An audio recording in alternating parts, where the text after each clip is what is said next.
नमस्कार, मैं सुनील पांडे और आप देख रहे हैं WPT न्यूज़ 24। आज हम बात करेंगे सत्ता की और सवाल करेंगे सीधे सत्ता से।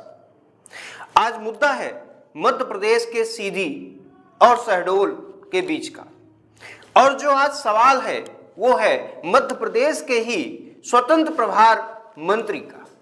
जी हाँ, आज हम बात कर रहे हैं उस व्यक्ति की जिसकी शिकायत कहीं न कहीं उसी के पार्टी के एक मंडल अध्यक्ष द्वारा की गई।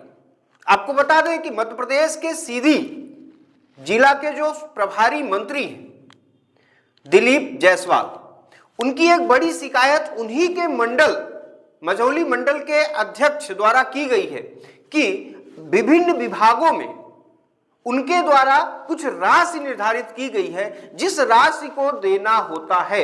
यानी अगर हम दूसरे तर्ज पे बात करें तो प्रभारी मंत्री द्वारा हर एक विभागों से उगाही कराई जाती है कार्य को करने के लिए।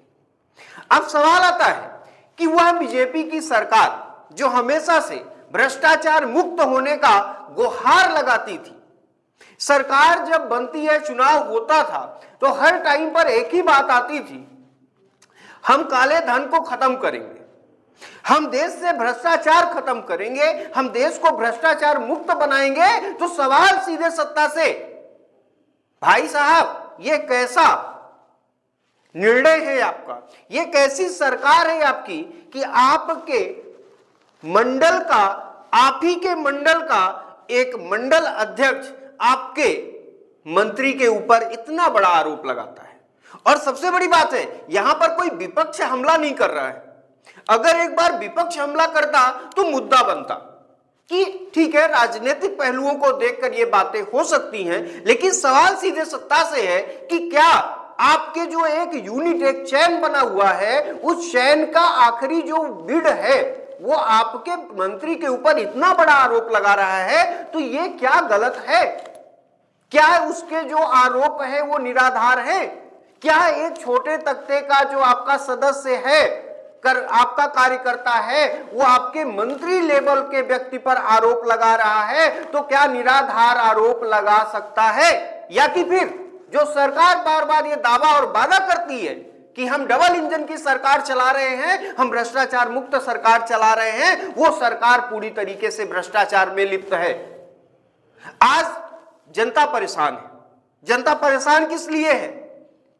कि हमारा राजस्व का काम नहीं हो रहा है, पटवारी पैसा मांग रहा है, तहसीलदार पैसा मांग रहा है, पुलिस विभाग के कर्मचारी पैसा मांग रहे हैं। लेकिन ये जो नया मोड़ आया है राजनीति में, जहां पर एक मंडल के अध्यक्ष द्वारा अपने ही पार्टी के मंत्री पर ऐसा आरोप लगाया गया कि 5 लाख रुपए विभाग से उगाही करनी है, तो क्या ये उसका, उसी चैन का, उसी सिस्टम का एक सबसे बड़ा पार्ट है जहां पर पटवारी, तहसीलदार, पुलिस ये बेचारे पैसा उगा कर और उस मंत्री पद पर जो बैठा व्यक्ति है उसको पहुंचाने का कार्य कर रहे हैं? तो ये सवाल है सीधे सत्ता से। पहला नंबर, हम ये आरोप नहीं लगा रहे, ये आरोप है उसी पार्टी के, जिस पार्टी के मंत्री हैं उसी पार्टी के एक कार्यकर्ता का नाम भी हम बताना चाहेंगे।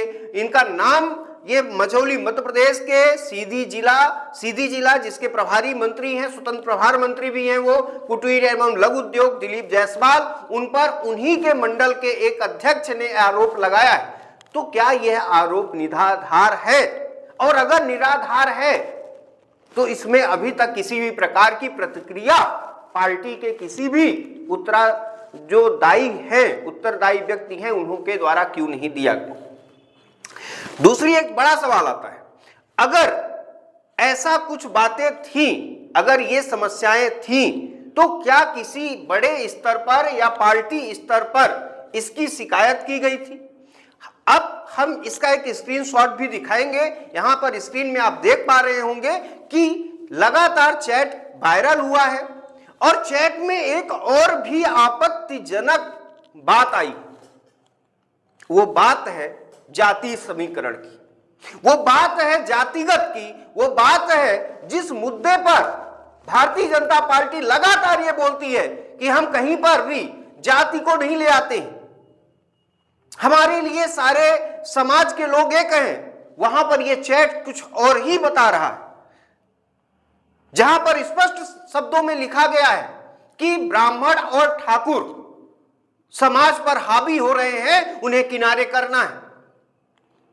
ये जो आप ऊपर देख पा रहे होंगे, इसमें एडवोकेट जायसवाल हैं, जिनके द्वारा ये आपस में बात हो रही है, जिसमें प्रभारी मंत्री, बार बार एक बात रिपीट कर रहा हूं, उस व्यक्ति का नाम आ रहा है जो मध्य प्रदेश सरकार का मंत्री है, दिलीप जायसवाल, उसका नाम बार बार आ रहा है। तो क्या अभी भी सरकार मुख में राम बगल में छुरी वाला काम कर रही है? क्या अभी भी सरकार केवल लोगों को और समाज के अन्य अन्य तबके के लोगों को केवल और केवल भड़काने का कार्य कर रही है? यह सवाल है सीधे सत्ता से, और आगे भी हम जुड़ के बात करेंगे और इसमें जितने लोग शामिल हैं उनसे भी बात करने का प्रयास करेंगे। लेकिन एक चीज और आपको बोल दे कि भारतीय जनता पार्टी तो सत्ता पे बैठी है, लेकिन आज शायद जिस मध्य प्रदेश की सरकार, कांग्रेस की जो सरकार थी, वो कुछ सीटों से गिरी हुई थी। ऐसा मजबूत विपक्ष होते हुए भी मध्य प्रदेश का अगर विपक्ष शांत है तो ये बहुत दुर्भाग्य की बात है। आगे हम जुड़ते रहेंगे और आपसे के सामने ऐसे मुद्दों को लाते रहेंगे। तब तक के लिए धन्यवाद।